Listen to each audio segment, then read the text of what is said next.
Hello दोस्तों, मैं नरेंद्र सिंह आपके बीच फिर प्रस्तुत हुआ हूँ यूक्रेन और रूस विवाद को लेकर। विवाद ये बढ़ता ही जा रहा है और कोई ये ना सोचे कि ये विश्व युद्ध बनेगा, ऐसा कुछ नहीं है, क्योंकि ये यूक्रेन की गलती है जो रूस की बात ना मानी और ना मानने का आज परिणाम यूक्रेन भुगत रहा है।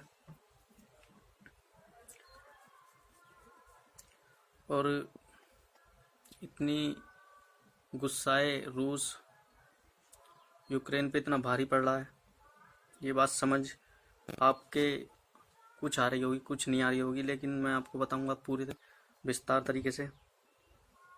देखिए, कभी यूक्रेन और रूस, ये यूक्रेन और ये रूस, ये सब रूस है, ये रूस का विस्तार है यहाँ तक। और ये जो है नीचे, ये क्रीमिया है, ठीक है।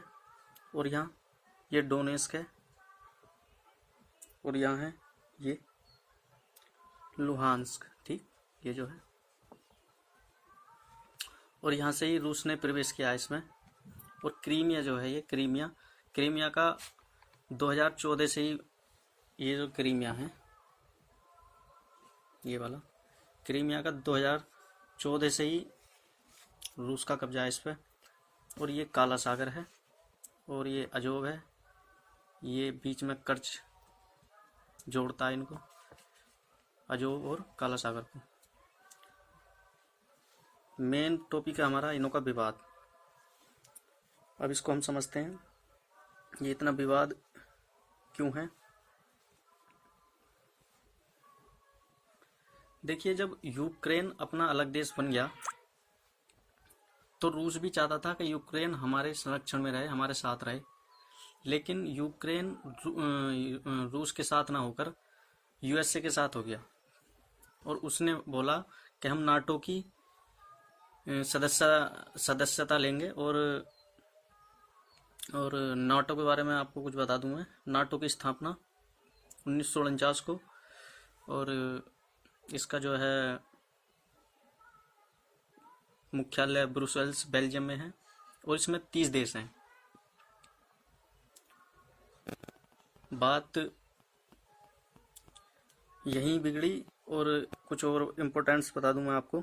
रूस की जो विचारधारा है, ये जो रूस है, इसकी जो विचारधारा है वो है साम्यवादी। ये साम्यवादी वगैरह आप तो समझ लिए होंगे। और अमेरिका की जो विचारधारा है वो है पूंजीवादी, ठीक है। और कभी 1945 में वर्ल्ड वार हुआ था, जो 1991 तक सोवियत संघ, रूस और यूक्रेन, इनों की जड़ बना हुआ है। और यूक्रेन, देखिए, यूक्रेन रूस का सामना नहीं कर पाएगा क्योंकि रूस की जो सेना है यूक्रेन के सामने बहुत कम है। यूक्रेन की सेना लगभग 2 लाख के पास है और रूस की जो सेना है 8.5 लाख है। तो आप समझ ही सकते हैं कि यूक्रेन सामना कर पाएगा नहीं कर पाएगा। और ये मैंने बता दिया आपको, 2014 में क्रीमिया पर कब्जा कर लिया। और अब जो कब्जा हुआ है वो हुआ है लुहांस्क में और डोनेस्क में। और लुहांस्क और डोनेस्क रूस ने अलग से 2 अलग से देश घोषित कर दिए हैं। अब आप सोच रहे होंगे रूस के देश घोषित करने से क्या हो रहा है, ये भी बात आती है। जैसे हमारे देश में भारत है, भारत का जो राजस्थान है काफ़ी बड़ा है ना, और अमेरिका बोल दे कि हमने राजस्थान को देश घोषित कर दिया है अपनी तरफ से। तो ये देश घोषित करने का मतलब है कि रूस अपनी सेना राजस्थान में भेजेगा और राजस्थान की रक्षा करेगा, तब तक वो देश है।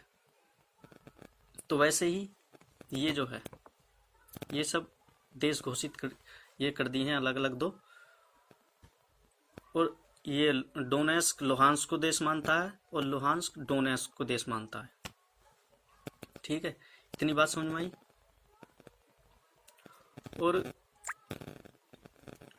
रूस जिस तरीके से बढ़ रहा है अपनी सेना को लेकर, तो जल्दी से जल्दी कीव पर भी अपनी विजय पालेगा। और कीव यूक्रेन की राजधानी है, और जिसके अंडर में राजधानी आ जाए उसका पूरा देश उसके अंडर में हो जाता है। ये है कीव। यहाँ ये नीपर नदी है, नीपर नदी के पास में जो ये यहाँ पे गिरती है आगे काला सागर में, ये नीपर नदी है। नीपर नदी के पास में है कीव। ठीक। और रूस भी अपना विस्तार बहुत तेजी से कर रहा है। देखिए ये बना दिया, ये पहले ही बना दिया था क्रीमिया, है ना। अपना जो है विस्तार यहाँ पे पहले बढ़ा दिया। उसके बाद ये है लुहांस्क डोनेस्क, ये बढ़ा दिया, लेकिन ये अलग देश हैं।